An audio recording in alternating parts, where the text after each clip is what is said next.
So Dad was aggressive, and there was a lot of times in, especially the 80s, when he would get himself into some hot water. Wrecked Darrell at Richmond that year, coming down to the final when Kyle won his first race in the Wood Brothers car. Spun Sterling out in the middle of the race at Bristol. The Winston with Bill Elliott. I mean, I'm just going over things that come to the top of my mind. He was polarizing, and he was a winner. You knew when you went to battle you had the best guy behind the wheel. I know that you felt that way, but how, as a team, did y'all navigate those choppy waters? Like, how did y'all – I know you can try to describe some of the moments there where maybe like the All-Star, the Winston in 86 or 87 when him and Bill are beating on each other and Dad wins the race. There was a lot of hurt feelings. How did you guys navigate the garage and all that? We figured we weren't supposed to be there anyway. Yeah. No matter how big we got, it was always like us against what we figured were the big teams, all these well-financed Y'all factory still deals. felt like a small team. No matter what we were, really. Yeah.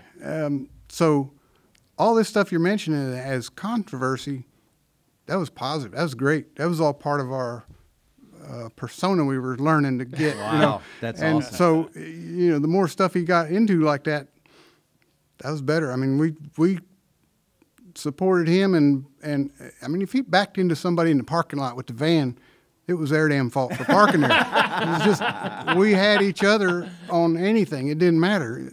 If he did something, we were kind of like look at each other and doesn't matter. This was the game plan. He was supposed to do that, and he did a pretty good job, didn't he? Like just we sort of tried to build that all we could, and his confidence got better. The cars got better.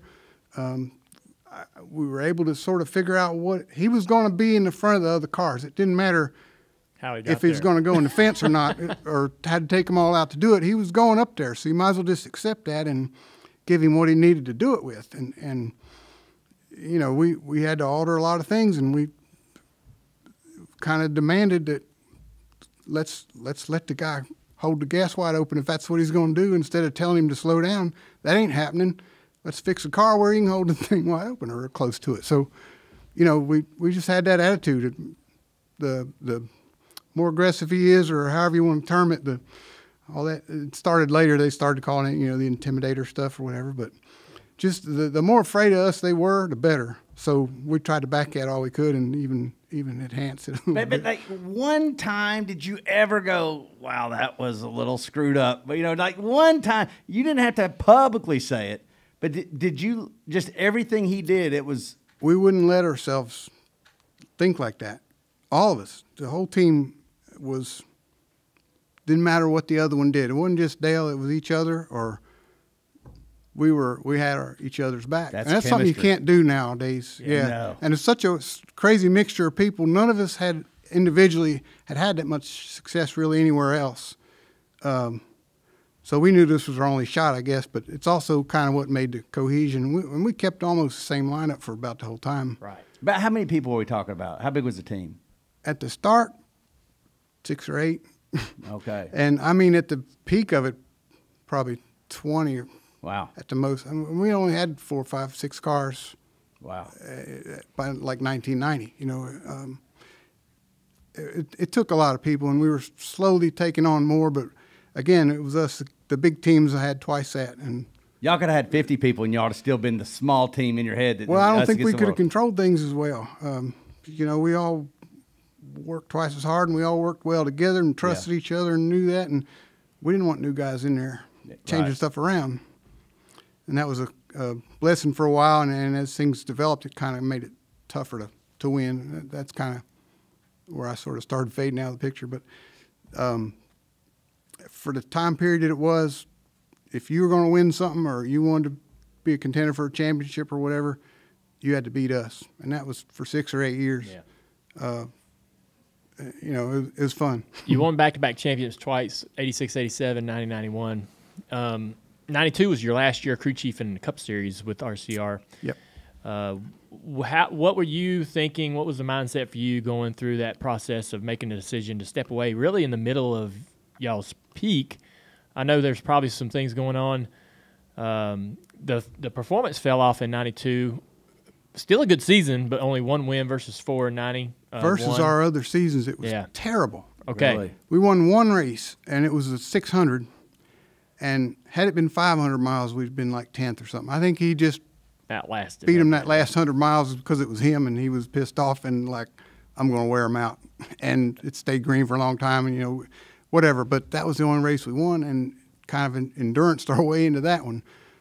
We weren't fast enough. The cars weren't fast enough, I didn't think. And I mean, you got to have them beat before you go to the track. You don't race. Racing is like just to run the laps out, but where you beat them at is before you ever show up. And my view of what that was going to take, and especially in coming years, it was getting to be a bigger and bigger undertaking, and you had to start planning stuff now for next year even. And that foundation, the way I just individually thought it needed to be, wasn't being laid out. I wasn't going to be able to do my job increasingly more. It was going to get tougher for me to try to make us all look good, or for everybody to win like we'd been used to.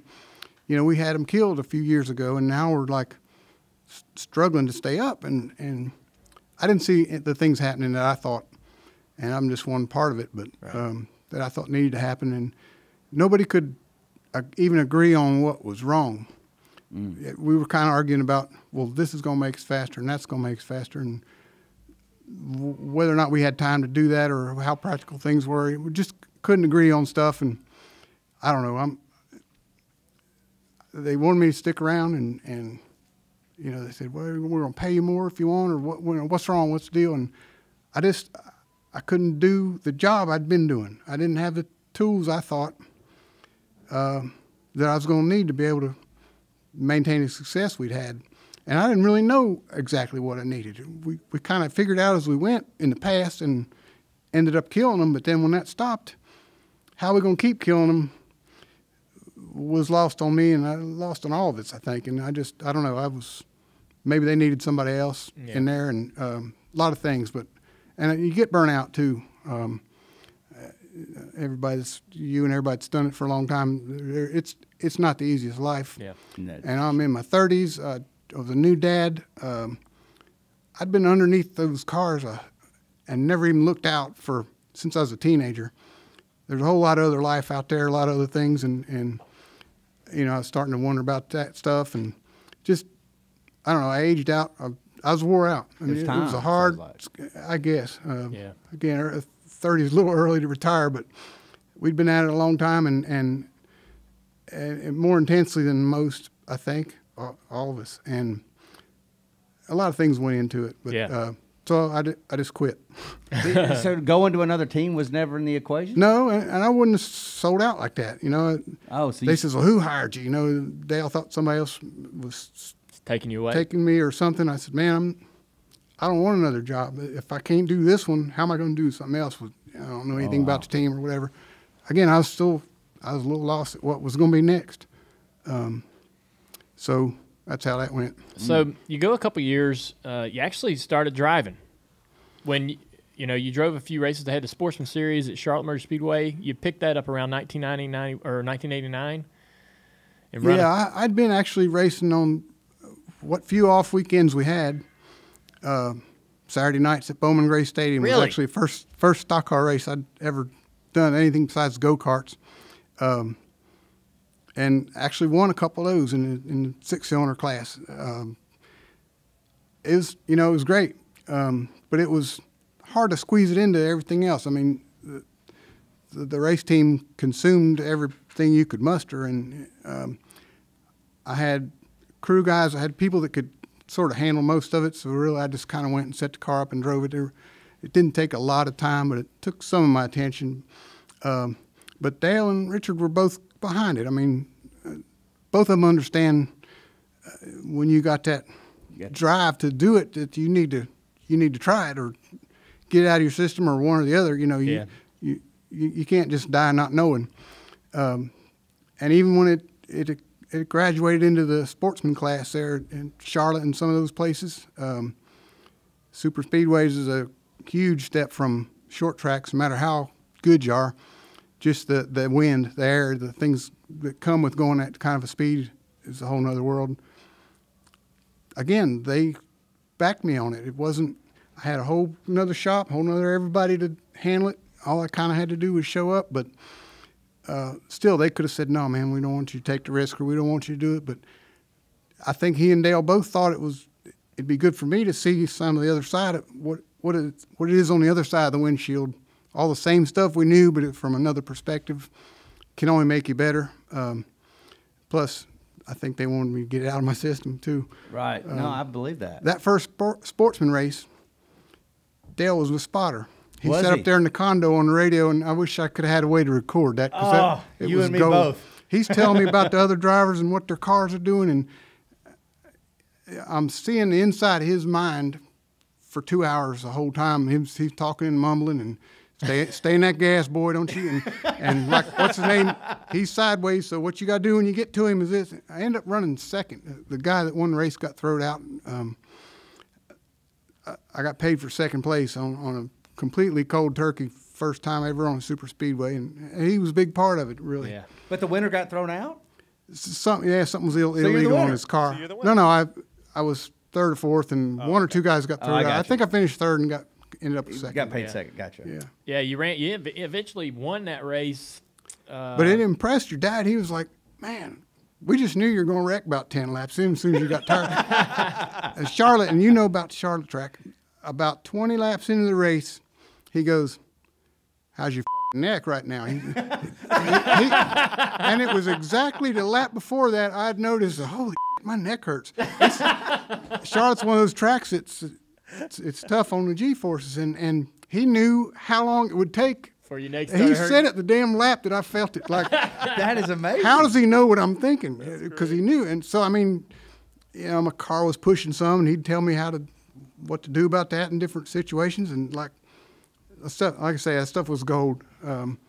So, yeah, man, I sort of got to thank him for Did you ask him getting to that good of a spot start. for you? I don't remember. You don't remember? I think it was more he wanted to be like trying to look out for me and just make sure that, I didn't get killed. But it just sort of, don't worry about it. I'm doing it. Once he made his mind up about something, it wasn't a discussion. Yeah. It already had happened, most of it, by the time he tells you, That's what I've always heard.